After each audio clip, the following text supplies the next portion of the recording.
Hello दोस्तों, नमस्कार। राज take में आपका स्वागत है। इस वीडियो में हम लोग जानेंगे ऑटो कॉल रिकॉर्डिंग कैसे करें। अगर आपके पास गूगल डायलर है, उसमें अगर आप ऑटो कॉल रिकॉर्डिंग इनेबल करते हैं तो अगले कॉलर को पता चल जाएगा कि आपने उनकी कॉल रिकॉर्डिंग पे लगा रखा है। तो इसके लिए हम लोग सिंपल सा स्टेप फॉलो करेंगे, आपका प्रॉब्लम सॉल्व हो जाएगा। ट्रू कॉलर ऐप को ओपन करेंगे। अब लेफ़्ट कॉर्नर पे टैप करेंगे।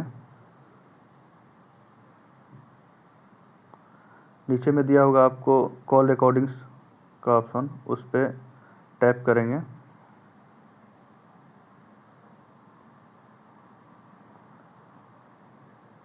अब कॉल रिकॉर्डिंग मेरे में तो ऑन है, लेकिन आप लोग में ऑन नहीं होगा तो ऑन कर लीजिएगा।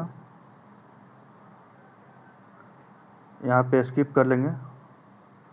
ट्रू कॉलर को as a default dialer set करने के लिए बोल रहा है, यहाँ पे स्किप करेंगे। अब यहाँ पे कॉल रिकॉर्डिंग इनेबल हो गया है, गॉट इट कर लेंगे। अब ऑटोमेटिक कॉल रिकॉर्डिंग के लिए राइट कॉर्नर में सेटिंग पे टैप करेंगे। सॉरी, ऐड आ रहा है ऐसा।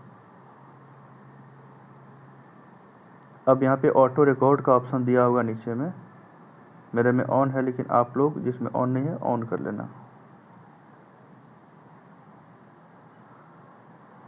अब आपका ऑटो कॉल रिकॉर्डिंग इनेबल हो गया है। अगर जानकारी अच्छी लगी हो तो चैनल को लाइक, सब्सक्राइब एंड शेयर ज़रूर करें। धन्यवाद। जय हिंद।